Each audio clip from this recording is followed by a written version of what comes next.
me présente, je suis un syndicaliste et mon combat, mais c'est le même que la tribune. Quand on parle d'écologie, quand on parle que de monde de peur, c'est simple, tout est régi par la finance, on le sait, le capitalisme est là, il tue, il casse. Parce que la ruralité, bien sûr, elle est laissée de côté, c'est pour ça qu'on met sur les nouvelles nucléaires, enfin, tout ça. Le réseau, Internet ne fonctionne pas, la santé très mal, enfin, le transport, enfin, bref, tout ce qui a été dit. C'est normal puisque c'est pas rentable. C'est vrai qu'à Paris, c'est beaucoup plus rentable. Donc c'est qu'une seule cause, le capitalisme, à outrance. Après, sur les entreprises, je vais donner quelques chiffres. 60, alors l'intérimaire, parce qu'aujourd'hui dans les entreprises, c'est de plus en plus de personnes, de salariés qui ne sont pas titulaires de leur poste. Aussi bien dans les centrales nucléaires, et là c'est très dangereux, encore plus dangereux que dans une fabrique de pneus ou de fromage. Dans les intérimaires, et ça on n'en parle pas beaucoup médiatiquement, c'est 64 morts au travail en France en 2015. 39 800 accidents de travail graves. Et ça, les médias, aucun. Ni local, ni national. Alors, il y a peut-être une petite nouvelle qui pourrait, auquel on peut être un peu content, c'est Cléry le Petit, les bruits qui couraient, ça allait fermer. Ah, ça va, la machine est relancée, ils vont fabriquer des bouts de yaourt. Bien, pourquoi pas? Alors qu'il y avait une industrie fromagère qui tournait pas trop mal. Un groupe américain a racheté, hop, et a dit on ne fabrique plus ça. Donc les salariés dehors, pour faire tirer. Là aujourd'hui, ils rembauchent parce qu'ils vont fabriquer des yaourts. Mais ce qu'ils ne disent pas, ni les médias de l'Est républicain, c'est qu'ils vont fermer une grosse usine, soit celle de l'Ouest ou celle du Nord, et qui correspond à peu près à 300-350 salariés. Voilà, donc on déshabille Paul et voilà. Mais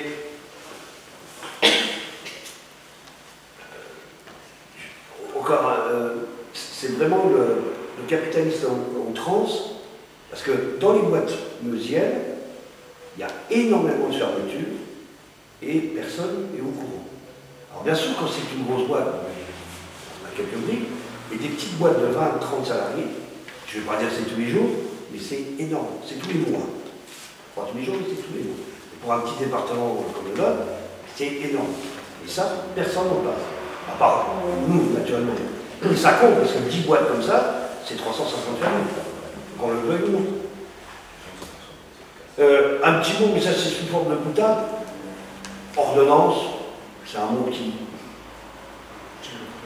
Moi je me rappelle aussi qu'une ordonnance en 45, 46, c'était la sécu. Tout dépend du rapport de force. Voilà. C'était la forme. Ça peut être bien aussi. Là on sait que ça va pas être. Voilà.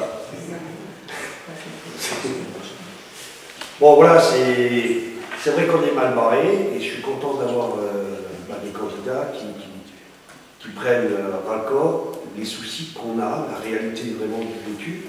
Bon, c'est pour ça aussi que je suis là, mais comme ceux qui sont là, et ceux qui sont excusés et absents.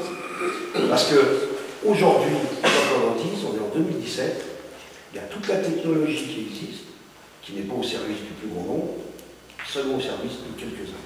Que ce soit sur l'énergie, la politique de l'eau, du logement, la santé, et ça devient vraiment catastrophique. Voilà, donc ça, voilà. Mais enfin, je veux dire deux mots là-dessus, parce que justement, c'est pour résumer un petit peu tout notre programme et notre idée. C'est une sorte de trilogie qu'on a voulu essayer de développer. C'est-à-dire que d'un côté, vous avez effectivement la casse sociale, la financiarisation de l'économie qui nous asphyxie tous les jours dans les secteurs publics, dans les entreprises, avec ce point commun, faire du profit à tout prix, aux dépens des salariés, des gens, des agriculteurs, des ouvriers, des aides-soignants.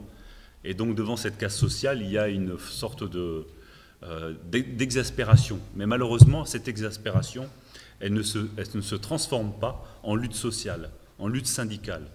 elle va se transformer vers une appartenance politique extrême droite, avec la recherche de boucs émissaires. Voilà. Et donc, on est à l'heure actuelle dans cette problématique dont on n'arrive pas à sortir. Donc, notre message aujourd'hui, c'est d'apporter de l'espoir par rapport à ce désespoir. Et cet espoir, effectivement, ça passe par cette recherche de retrouver un espace au niveau rural, surtout nous, au niveau de la Meuse, retrouver un espace au niveau de la ruralité et à travers les mouvements écologiques. Parce qu'effectivement, tout est lié. Aujourd'hui, le mouvement économique qui est désastreux détruit non seulement les humains, mais aussi la planète. Donc, on a quel choix? Comme les luttes ne sont pas là, et les gens ne sont pas à même de lutter devant cette adversité, on est obligé de retrouver un espoir à travers une création qui part de la base. C'est pour ça, je ne sais pas si certains d'entre vous ont vu le film Demain, hein, qui a été fait par Mélanie Laurent. Il y a un grand mouvement qui est en train de se faire et qui part de l'économie locale. Alors effectivement, nous on part toujours de notre lutte, de l'idéologie contre le capitalisme, contre cette...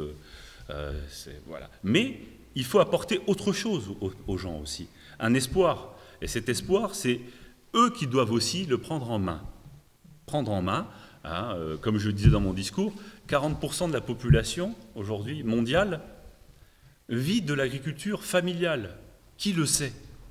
Peu de gens. 80% de la population, 80% de la production agricole mondiale est issue de l'agriculture familiale. Donc il faut repartir de la base.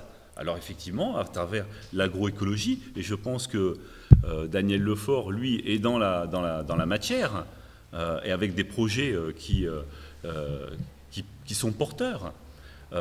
Alors effectivement, ça paraît un petit peu idéaliste, mais je pense que les précurseurs sont des idéalistes. Et quelque part, ils portent des projets qui réussissent. Voilà. Et donc, je ne voulais pas faire une campagne uniquement basée sur une lutte contre Effectivement, il faut lutter contre la bourse, contre les inégalités, hein, c'est évident. Mais pour redonner un espoir, un sourire aux gens, il faut leur proposer autre chose. Et c'est là où le vide politique est évident. Et à partir du moment où on recréera de l'espoir à travers un projet politique, écologique, social, culturel, on redonnera de l'espoir aux gens pour y arriver. Voilà.